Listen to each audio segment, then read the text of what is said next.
حضرت عمر بن عبدالعزیز جو کہ اموی خاندان کے چشم و چراغ تھے، لیکن ان کا مزاج سب سے ہٹ کے تھا، انوکھا اور نرالا تھا۔ سلیمان نے ساری زندگی تخت و تاج کی بسر کرنے کے بعد سوچا کہ میں ان کو اپنا نائب بناؤں۔ تو خیر، جب ان کا انتقال ہوا تو لوگ دمشق کی جامع مسجد میں جمع ہوئے اور وصیت نامہ پڑھا گیا۔ تو حضرت عمر بن عبدالعزیز کھڑے ہوئے، فرمایا لوگوں، نہ تو میری منشا تھی کہ مجھے خلیفہ بنایا جائے اور نہ مجھے اس بات کا علم تھا، یہ میری منشا اور آپ لوگوں کی مشاورت کے بغیر کیا گیا ہے، میں اس سے دستبردار ہوتا ہوں، آپ جس کو چاہیں اپنا خلیفہ مقرر کر لیں۔ تو لوگوں نے کہا آپ ہی ہمارے امیر ہیں، آپ ہی ہمارے خلیفہ ہیں۔ تو آپ نے فرمایا کہ جب تک اللہ کی اطاعت کرتا رہوں تب تک تمہارا خلیفہ رہوں۔ اور پھر آپ نے حکم نامہ جاری کیا کہ میری جتنی جائیداد ہے ساری بیت المال میں جمع کروائی جائے، اور جتنے بھی اموی شہزادے تھے ان کی جائیدادیں تھیں جو لوگوں کی ضبط کی ہوئی تھی، سب کو بھگ کے سرکار ضبط کرنے کا حکم نامہ جاری کیا۔ حضرت عمر بن عبدالعزیز رضی اللہ تعالیٰ عنہ کے 2 سال 5 ماہ اور چند دنوں کے اندر ایسا عدل پھیلتا ہے کہ لوگ کہتے ہیں ہمیں لگتا تھا آسمان اور زمین کے درمیان ترازو گاڑ دیا گیا ہے، ہر شے پوری پوری تولی جا رہی ہے، اور اتنی خوشحالی آتی ہے، اتنی خوشحالی آتی ہے، لوگ زکوٰۃ کے پیسے لے کے نکلتے ہیں، کوئی زکوٰۃ لینے والا نہیں ملتا۔ ایک علاقے کے لوگ حضرت عمر بن عبدالعزیز کو خط لکھتے ہیں کہ حضرت زکوٰۃ کا کیا کریں؟ فرمایا غریبوں کو دے۔ کہا کوئی غریب رہا ہی نہیں، تو کہا کہ اچھا آپ اس طرح کریں کہ جن کی شادیاں نہیں ہوئی ان کا مہر ادا کر کے شادیاں کروا دیں۔ تو وہ جواب میں لکھتا ہے یہ بھی ہو چکا۔ تو کہا لوگوں کو قرضہ دے دیں۔ کہا کسی کو قرضے کی ضرورت ہی نہیں ہے۔ تو پھر فرماتے ہیں اچھا غیر مسلموں کو قرضہ دیں تاکہ وہ کھیتی باڑی کر کے زراعت کے کام کو بڑھائیں۔ یہ عمر بن عبدالعزیز کا دور ہے۔ عدل پھیلا، نور پھیلا، روشنی پھیلی، شہزادگی کی زندگی سے ایک دم اپنے آپ کو ایک چھوٹے سے کٹیا کے اندر محدود کر دیا۔ اللہ اکبر۔ حضرت عمر بن عبدالعزیز رضی اللہ تعالی عنہ مسلمانوں کے نامور خلیفہ ہے، اور ان کو ان کے عدل، ان کے انصاف، ان کی سادگی اور ان کی زندگی کے اس خوبصورت طرز کی وجہ سے عمر ثانی کہا جاتا ہے۔ اب حضرت عمر رضی اللہ تعالیٰ عنہ کو اپنے بیٹے عاصم کے لیے رشتے کی تلاش تھی کہ کوئی صالح خاتون میسر آئے اور میں اپنے بیٹے عاصم کا اس سے نکاح کروں۔ اور عاصم بن عمر رضی اللہ تعالیٰ عنہ پروان چڑھ رہے تھے، جوانی کی دہلیز پر تھے۔ آپ جانتے ہیں کہ حضرت عمر رضی اللہ تعالیٰ عنہ کا دور خلافت عدل و انصاف پر مشتمل تھا، اور وہ خود رات کو گشت کیا کرتے تھے اور دیکھتے تھے کہ کسی گھر میں مفلسی کا ماتم نہ ہو، کوئی کسی پہ ظلم، جبر اور جور اور زیادتی نہ کر رہا ہو، عدل و انصاف قائم ہو، لوگوں کا خیال رکھتے، لوگوں کی ضروریات کا خیال رکھتے۔ تو ایک گھر کے قریب سے گزرے، سحر کا وقت تھا، تو بیٹی کو اس کی ماں کہہ رہی تھی کہ دودھ میں پانی شامل کر دو۔ تو بیٹی نے کہا کہ امیر المومنین نے منع کر رکھا ہے کہ یہ دھوکہ دہی ہے۔ تو ماں نے کہا کہ امیر المومنین عمر کب دیکھ رہے ہیں؟ تو بیٹی بولی عمر نہیں دیکھ رہا، عمر کا رب تو دیکھ رہا ہے۔ تو حضرت عمر رضی اللہ تعالیٰ عنہ نے جب اس بات کو سنا قدم رک گئے، گھر پر کوئی نشان لگایا، اور صبح اپنے بیٹے کے رشتے کے لیے اس بیٹی کو پیغام بھیج دیا، اس کی ماں کو پیغام بھیجا کہ میرے بیٹے عاصم کے لیے اس بیٹی کا رشتہ چاہیے۔ اور عاصم حضرت عمر کا فرزند اس خاتون سے نکاح کی بندھن میں بندھ جاتا ہے، اور اللہ جل شانہ ان دونوں سے ایک بیٹی عطا کرتے ہیں جن کا نام لیلہ ہے، لیلہ بنت عاصم۔ لیلہ بنت عاصم کا نکاح ہوتا ہے عبدالعزیز بن مروان بن حکم سے۔ اب عبدالعزیز اور لیلہ بنت عاصم مروان کا بیٹا اور حضرت عمر رضی اللہ تعالی عنہ کی پوتی کا آپس میں نکاح ہوتا ہے، اور ان دونوں سے ایک بیٹا پیدا ہوتا ہے جس کو دنیا حضرت عمر بن عبدالعزیز کے نام سے یاد کرتی ہے۔ ماں حضرت لیلہ بنت عاصم ہے اور باپ عبدالعزیز بن مروان۔ حضرت عمر بن عبدالعزیز رضی اللہ تعالی عنہ علم دوست تھے، متقی اور پرہیزگار تھے۔ ان کے اپنے استاد کا بیان ہے کہ میں نے زندگی میں اتنا صالح شخص، اللہ سے ڈرنے والا شخص نہیں دیکھا۔ اللہ تعالیٰ جل شانہ کا خوف، اس کی خشیت، اس کا ڈر جو ان کے سینے میں موجود ہے، میں نے ایسا خوف اور ایسی خشیت کسی شاگرد میں نہیں دیکھی تھی۔ بڑے شوق سے، اشتیاق سے علم دین حاصل کرتے ہیں، اور آپ جانتے ہیں کہ خلافت راشدہ کے بعد سلطنت کا نظام بنو امیہ نے سنبھال لیا اور ذمہ داریاں انہوں نے سنبھالی، اور بنو امیہ کی بھی دو شاخیں ہیں۔ پہلے یہ بات سمجھ لیجئے گا کہ قریش کے دو بڑے قبیلے تھے، بنو ہاشم اور بنو امیہ۔ اب یہ قریش کی دونوں شاخیں، اور امیہ کے ایک بیٹے کا نام حرب تھا جن کے بیٹے ابو سفیان ہیں، اور ان کے بیٹے آگے حضرت امیر معاویہ رضی اللہ تعالی عنہ ہے۔ اور امیہ کے دوسرے بیٹے کا نام جو ہے وہ ابو العاص ہے، جن کا بیٹا حکم ہے، اور ان کا بیٹا پھر مروان ہے۔ مروان کے دو بیٹے عبد الملک اور عبد العزیز۔ عبد الملک بھی بادشاہ بنا اور اس کے 4 بیٹے بھی حکمران بنے، اور عبد الملک کا بھتیجا عبد العزیز کا بیٹا عمر بن عبد العزیز بھی سلمان بن عبد الملک کے بعد جو ہے وہ حکمرانی کی ذمہ داریوں کو سنبھالتے ہیں۔ تو اب یوں سمجھ لیجئے گا کہ قریش کی 2 شاخیں ہیں، بنو امیہ اور بنو ہاشم، اور بنو امیہ کی پھر 2 شاخیں ہیں، ایک تو امیہ کے بیٹے حرب سے اور ایک ابو العاص سے۔ تو حرب کے بیٹے ابو سفیان ہیں، ابو سفیان سے حضرت امیر معاویہ ہیں، اور پھر ان کا بیٹا یزید تخت نشین ہوا، اور یزید کے بعد پھر ان کا بیٹا معاویہ، اور پھر اس کا بیٹا یزید تخت نشین ہوا۔ تو بنو معاویہ کی سلطنت یہاں اختتام کو پہنچتی ہے۔ اب اس دوسری شاخ سے مروان حکمران بنتا ہے، اور مروان کا بیٹا پھر عبد الملک حکمران بنتا ہے۔ یہ بنو امیہ کی ہی دوسری شاخ ہے جو پھر اس جگہ کو سنبھالتی ہے۔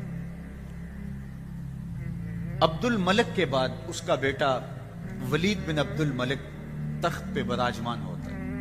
اس کے انتقال کے بعد پھر سلیمان بن عبد الملک تخت نشین ہوتا ہے۔ سلیمان بن عبد الملک جب اختتام کی زندگی کے مراحل طے کر رہا تھا اور اس نے جان لیا کہ اب میں اس دنیا سے کوچ کرنے والا ہوں، تو اس نے ایک وصیت نامہ لکھا۔ اس وصیت نامے کے اندر متعین اور مقرر کیا خلیفہ حضرت عمر بن عبدالعزیز رضی اللہ تعالیٰ عنہ، جو ان کا چچا زاد بھائی تھا۔ اس کے اپنے بھائی ہشام بن عبد الملک اور یزید بن عبد الملک، یہ بعد میں حضرت عمر بن عبدالعزیز کے انتقال کے بعد تخت خلافت پہ بیٹھتے ہیں، لیکن 2 ان کے بھائی سلیمان بن عبد الملک کا ایک بیٹا، اور ولید بن عبد الملک، یہ حضرت عمر بن عبدالعزیز رضی اللہ تعالی عنہ سے پہلے تخت خلافت پہ براجمان ہوئے۔ تو یہ درمیان میں حضرت عمر بن عبدالعزیز کا 2 سال 5 ماہ اور کچھ دن کا دور آتا ہے۔ اب عدل و انصاف اور اسلامی طرز حکومت کا وہ انداز جو خلفائے راشدین نے دیا تھا وہ مفقود ہو چکا تھا۔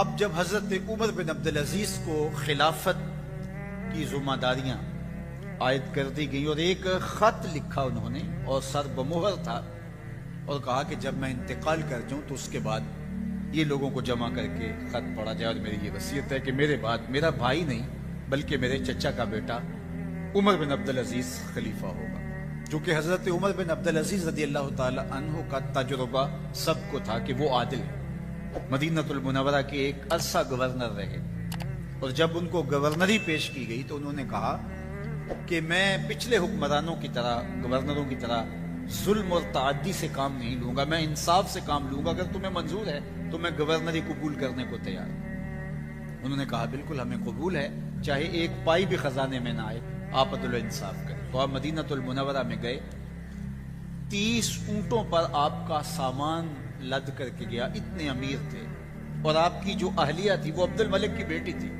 فاطمہ بنت عبد الملک، اس کا باپ بادشاہ، اس کا دادا بادشاہ، اس کے 4 بھائی بادشاہ، اور پھر بعد میں اس کا شوہر عمر بن عبدالعزیز وہ بھی خلیفہ بنتے ہیں۔ تو اس طرح آپ غور کیجئے کہ وہ 7 طرح سے شہزادی تھی۔ فاطمہ بنت عبد الملک، اس کا باپ اس کو ہیروں میں اور سونے میں تولتا تھا، یہ عمر بن عبدالعزیز کی اہلیہ ہے، اور عمر بن عبدالعزیز بھی شہزادے ہیں جو ایک مرتبہ لباس پہن لیتے ہیں دوبارہ نہیں پہنتے، مشک اور عنبر استعمال کیا کرتے تھے، اور جس گلی سے گزرتے تھے لوگ سمجھ جاتے تھے آج عمر بن عبدالعزیز یہاں سے گزرے، معطر رہتے تھے، اور ہر طرح سے آسودہ اور ہر طرح سے خوش شکل بھی تھے، عالم بھی تھے، فقیہ بھی تھے، شہزادے بھی تھے۔ اب جب مدینہ المنورہ کی گورنری کی ذمہ داری آئیں تو فقہائے مدینہ کو بلا کر کے کہا کہ تم اگر کہیں دیکھو کہ ظلم ہو رہا ہے، کسی پہ زیادتی ہو رہی ہے، تو تمہارے اوپر لازم ہے کہ مجھے اطلاع دو۔ اور جب تک آپ کا دور گورنری مدینہ المنورہ میں قائم رہا، عدل و انصاف پھیل گیا۔ اب عمر بن عبدالعزیز جو کہ اموی خاندان کے چشم و چراغ تھے، لیکن ان کا مزاج سب سے ہٹ کے تھا، انوکھا اور نرالا تھا۔ سلیمان نے ساری زندگی تخت و تاج کی بسر کرنے کے بعد سوچا کہ میں ان کو اپنا نائب بناؤں۔ تو خیر جب ان کا انتقال ہوا تو لوگ دمشق کی جامع مسجد میں جمع ہوئے اور وصیت نامہ پڑھا گیا۔ تو حضرت عمر بن عبدالعزیز کھڑے ہوئے، فرمایا لوگوں، نہ تو میری منشا تھی کہ مجھے خلیفہ بنایا جائے، اور نہ مجھے اس بات کا علم تھا، یہ میری منشا اور آپ لوگوں کی مشاورت کے بغیر کیا گیا، میں اس سے دستبردار ہوتا ہوں، آپ جس کو چاہیں اپنا خلیفہ مقرر کریں۔ تو لوگوں نے کہا امیر المومنین آپ ہی ہمارے امیر ہیں، آپ ہی ہمارے خلیفہ ہیں۔ تو آپ نے فرمایا کہ جب تک اللہ کی اطاعت کرتا رہوں تب تک تمہارا خلیفہ رہوں۔ اور پھر آپ نے حکم نامہ جاری کیا کہ میری جتنی جائیداد ہے ساری بیت المال میں جمع کروائی جائے، اور جتنے بھی اموی شہزادے تھے ان کی جائیدادیں جو لوگوں کی ضبط کی ہوئی تھی سب کو بھگ کے سرکار ضبط کرنے کا حکم نامہ جاری کیا۔ مسجد سے باہر نکلے تو آپ کے لیے شاہی سواری لائے گی، فرمایا میرا خچر کافی ہے میرے۔ گھر پہنچے تو اپنی بیوی فاطمہ بنت عبد الملک سے کہا، جو بادشاہ کی بیٹی ہے، بادشاہ کی پوتی ہے، اور 4 بادشاہوں کی بہن ہے، ناز و نعم میں پلی ہوئی ہے، کہا کہ میرے ساتھ تم رہنا چاہو تو تمہیں اپنے سارے زیورات، زر و جواہر، سارا مال بیت المال میں جمع کروانا ہوگا، اور فقیرانہ زندگی بسر کرنا ہوگی، اور اگر تم اس پہ تیار نہیں ہو تو میری طرف سے تمہیں اجازت ہوگی، تمہیں طلاق ہوگی۔ اب اس پاک باز خاتون نے کہا کہ میں اس کے لیے تیار ہوں، میں فقیری کی زندگی کو ترجیح دیتی ہوں۔ اب حضرت عمر رضی اللہ تعالیٰ عنہ نے صرف 2 سال 5 ماہ اور کچھ دن حکومت کی، اور 3 بر اعظموں پر سلطنت اسلامیہ پھیلی ہوئی تھی، اور آپ روتے تھے کہ ان لوگوں کا حق بھی میرے اوپر بلا مطالبہ ہے جو دنیا کے کسی بھی خطے کے اوپر اس سلطنت کی حدود میں بستے ہیں۔ اور آپ نے اپنے بیٹوں کو، اپنی اولاد کو اسی قسم پرسی کی حالت کے اندر زندگی گزارنے کی ترغیب دی۔ عید کا موقع آیا تو بیٹوں کے کپڑے پھٹے پرانے ہیں. تو آپ نے عیدگاہ میں جب لوگ ایک دوسرے کو مل رہے تھے تو امیر المومنین کے بیٹوں کے کپڑے خستہ تھے, پرانے تھے, پیوند لگے ہوئے تھے. تو آپ نے اپنے بیٹوں سے کہا کہ تمہیں شرم تو آ رہی ہوگی کہ امیر المومنین کے بیٹے ہو کے تمہیں ڈھنگ کا لباس بھی دستیاب نہیں ہے. تو آپ کا ایک بیٹا عبد الملک بن عبد العزیز, عبد الملک بن عمر بن عبد العزیز, جو آپ کی زندگی میں انتقال کر گیا تھا, اس نے کہا ہمیں اس بات پہ فخر ہے کہ ہمارے باپ نے خیانت نہیں کی ہے, ہمارا باپ دیانتدار ہے. اور حضرت عمر رضی اللہ تعالیٰ عنہ, عمر بن عبد العزیز جنہیں عمر ثانی بھی کہتے ہیں, چھٹا خلیفہ راشد بھی کہا جاتا ہے, وہ جب گھر آتے ہیں تو آپ کی بیٹیاں آپ کو عید مبارک کہتی ہیں, آپ سے ملتی ہیں, لیکن منہ پہ کپڑا دھرا ہوا ہے. تو حضرت عمر رضی اللہ تعالیٰ عنہ, عمر بن عبد العزیز بولتے ہیں کہ بیٹی آپ نے چہرے کے اوپر کپڑا کیوں رکھا ہوا ہے؟ تو وہ کہتی ہیں ہم نے کچے پیاز سے آج کھانا کھایا ہے, تو اس لیے ہم نے کپڑا رکھا ہے کہ آپ اس کی سمیل محسوس نہ کریں. تو حضرت عمر بن عبد العزیز رو پڑتے ہیں اور فرماتے ہیں کہ کس باپ کا جی نہیں چاہتا کہ میری اولاد آسودہ ہو, لیکن میں آخرت سے ڈرتا. آپ نے آخری لمحے اپنی اولاد کو بلا کے کہا کہ میرے سامنے دو راستے تھے, ایک یہ کہ میں تمہارے لیے مال و دولت فراوانی پیدا کرتا اور تم ایک اچھی خوشباش زندگی گزارتے اور میں جہنم میں چلا جاتا, اور دوسرا راستہ یہ تھا کہ میں جنت کا راستہ اختیار کرتا اور تم تنگ دستی کی زندگی بسر کرتے. میں نے دوسرے راستے کو اختیار کیا. بیٹوں نے کہا کہ ہمیں قبول ہے.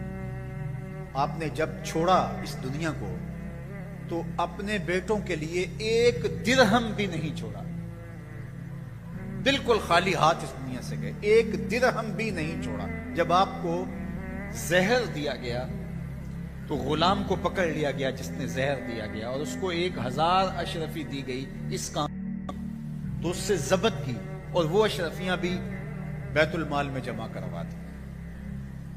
اور ایک عیسائی کی جگہ تھی جو تدفین کے لیے خریدی گئی, تو اس کو پیسے ادا کرنے چاہے تو اس نے کہا کہ میں اعزاز سمجھتا ہوں کہ میری جگہ میں آپ کی تدفین ہو, تو میں پیسے نہیں لیتا. تو فرمایا نہیں, مجھے یہ دینے ہوں گے. آخری لمحے اس کو پیسے بھی آپ نے عطا کیے, اور بالکل جب آپ اس دنیا سے گئے تو اپنی اولاد کے لیے کچھ نہیں چھوڑا. اور حشام بن عبد الملک جو آپ کے بعد تخت خلافت پہ بیٹھا اور 20 سال تک اس نے بہت زیادہ پیسے جوڑے, ایک دن اولاد نے کہا کہ آپ ہمارے خراجات میں فراوانی نہیں کر رہے, تو اس نے کہا کہ میں تمہارے لیے ہی جوڑ رہا ہوں. اور جب وہ فوت ہوا تو اس کے ہر بیٹے کو 10-10 لاکھ درہم ملے, اتنی خطیر رقم ملی. لیکن تاریخ بتاتی ہے کہ بعد میں وہ بچے دمشق کی جامع مسجد کی سیڑھیوں کے پاس کھڑے ہو کے بھیک مانگا کرتے تھے. حشام بن عبد الملک کے بیٹے, وقت کے شہنشاہ کے فرزند, اور عمر بن عبد العزیز جنہوں نے اپنے بیٹوں کے لیے ایک پھوٹی کوڑی بھی نہیں چھوڑی تھی, وہ ایک مجلس میں 100 اونٹ راہ خدا میں خیرات کیا کرتے.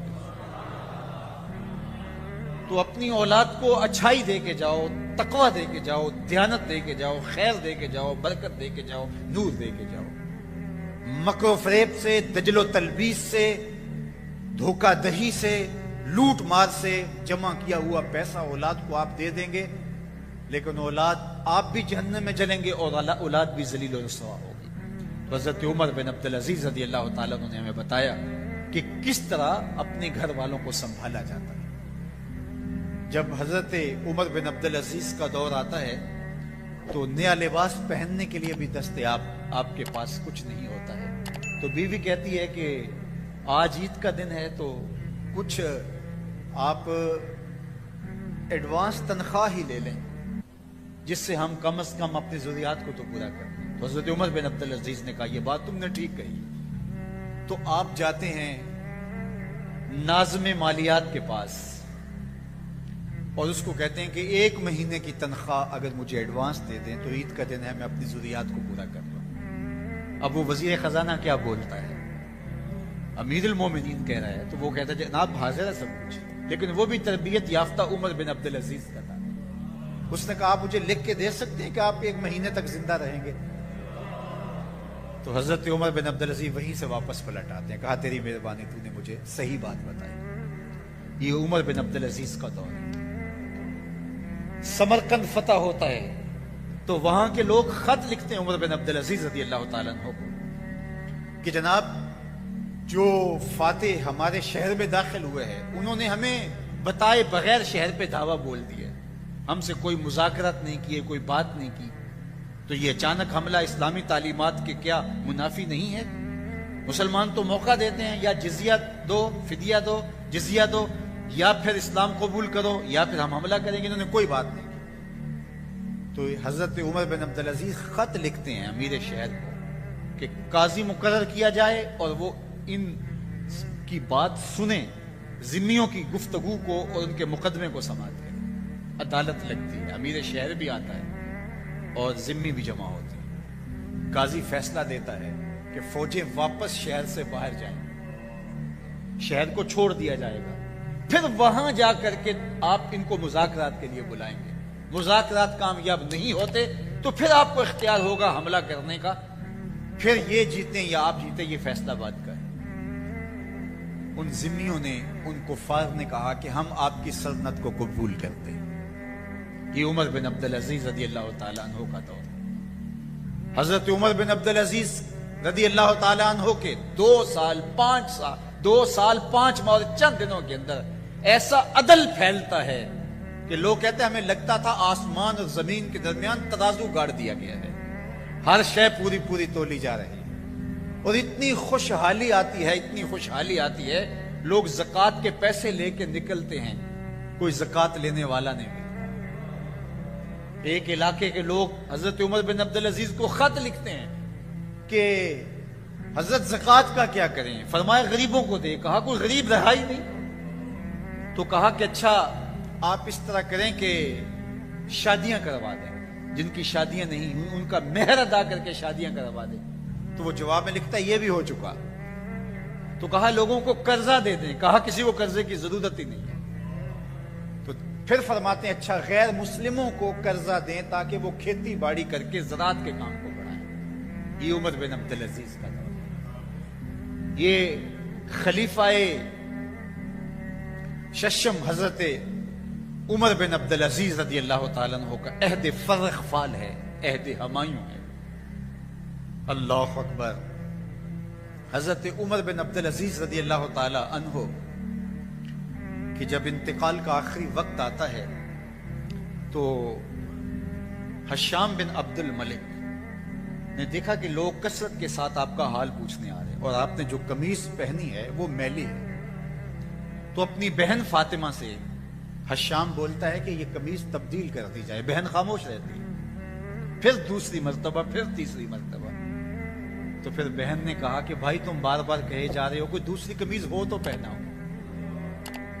یہ 3 بر اعظموں پر پھیلی ہوئی سلطنت کے خلیفہ کی کہانی سنا رہا ہوں میں آپ سے. آج تو ایک شہر کا ناظم، ایک شہر کا ڈی سی، ایک شہر کا حکمران، ایک گاؤں کا چودھری مان نہیں ہے، لیکن یہ 3 بر اعظموں پہ پھیلی ہوئی سلطنت کے خلیفہ کی کہانی ہے کہ سانسیں ٹوٹ رہی ہیں اور دوسری قمیص دستیاب نہیں ہے.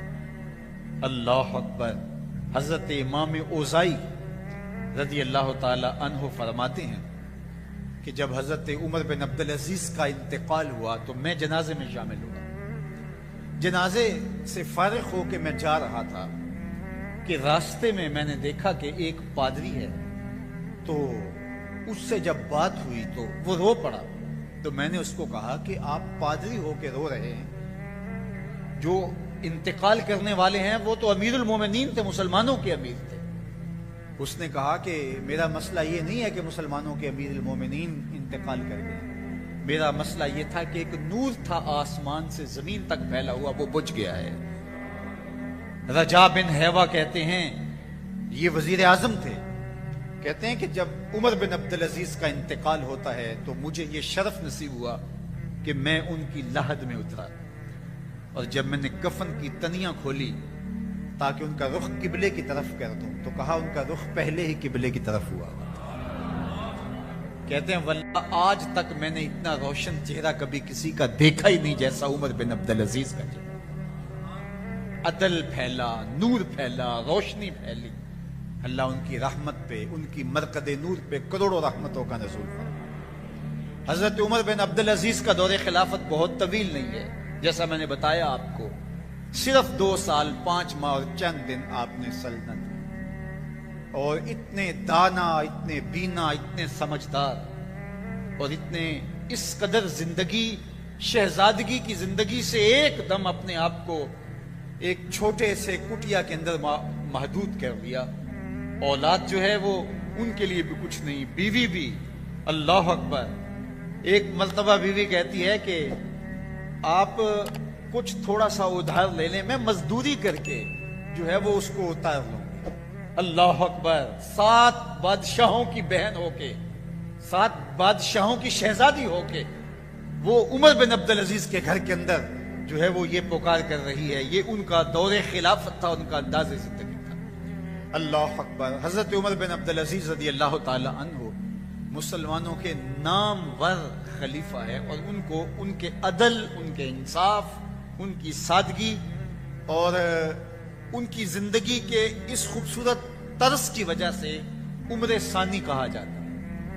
حضرت عمر رضی اللہ تعالی عنہ کی اولاد سے ان کا چونکہ تعلق بھی تھا، ان کی والدہ حضرت عمر رضی اللہ تعالی عنہ کی پوتی تھی، اور یہ اثر بھی تھا، نسب کے اثرات بھی تھے، اور پھر آپ نے تربیت بھی حضرت عمر رضی اللہ تعالی عنہ کے خاندان کے اندر پائی، اور آج ان کا مزاج بنو امیہ سے مختلف نظر آتا ہے، اور عدل و انصاف کو بھر دیا، اور زمانہ انہیں عمر ثانی کے نام سے یاد کرتا ہے۔ مسجد سے باہر نکلے تو آپ کے لیے شاہی سواری لائے گی، فرمایا میرا خچر کافی ہے میرے۔ گھر پہنچے تو اپنی بیوی فاطمہ بنت عبد الملک سے کہا، جو بادشاہ کی بیٹی ہے، بادشاہ کی پوتی ہے، اور 4 بادشاہوں کی بہن ہے، ناز و نعم میں پلی ہوئی ہے، کہا کہ میرے ساتھ تم رہنا چاہو تو تمہیں اپنے سارے زیورات، زر و جواہر، سارا مال بیت المال میں جمع کروانا ہوگا، اور فقیرانہ زندگی بسر کرنا ہوگی۔ اب اس پاک باز خاتون نے کہا کہ میں اس کے لیے تیار ہوں، میں فقیری کی زندگی کو ترجیح دیتی ہوں۔ اب حضرت عمر رضی اللہ تعالیٰ عنہ نے صرف 2 سال 5 ماہ اور کچھ دن حکومت کی، اور 3 بر اعظموں پر سلطنت اسلامیہ پھیلی ہوئی تھی، اور آپ روتے تھے کہ ان لوگوں کا حق بھی میرے اوپر بلا مطالبہ ہے جو دنیا کے کسی بھی خطے کے اوپر اس سلطنت کی حدود میں بستے ہیں۔ عید کا موقع آیا، عیدگاہ میں جب لوگ ایک دوسرے کو مل رہے تھے تو امیر المومنین کے بیٹوں کے کپڑے خستہ تھے، پرانے تھے، پیوند لگے ہوئے تھے، تو آپ نے اپنے بیٹوں سے کہا کہ تمہیں شرم تو آ رہی ہوگی کہ امیر المومنین کے بیٹے ہو کے تمہیں ڈھنگ کا لباس بھی دستیاب نہیں ہے۔ تو آپ کا ایک بیٹا عبد الملک بن عمر بن عبدالعزیز، جو آپ کی زندگی میں انتقال کر گیا تھا، اس نے کہا ہمیں اس بات پہ فخر ہے کہ ہمارے باپ نے خیانت نہیں کی ہے، ہمارا باپ دیانتدار ہے۔ جب گھر آتے ہیں تو آپ کی بیٹیاں آپ کو عید مبارک کہتی ہیں، آپ سے ملتی ہیں، لیکن منہ پہ کپڑا دھرا ہوا ہے۔ تو حضرت عمر رضی اللہ تعالیٰ عنہ عمر بن عبدالعزیز بولتے ہیں کہ بیٹی آپ نے چہرے کے اوپر کپڑا کیوں رکھا ہوا ہے؟ تو وہ کہتی ہیں ہم نے کچے پیاز سے آج کھانا کھایا ہے، تو اس لیے ہم نے کپڑا رکھا ہے کہ آپ اس کی سمیل محسوس نہ کریں۔ تو حضرت عمر بن عبدالعزیز رو پڑتے ہیں اور فرماتے ہیں کہ کس باپ کا جی نہیں چاہتا کہ میری اولاد آسودہ ہو، لیکن میں آخرت سے ڈرتا ہوں۔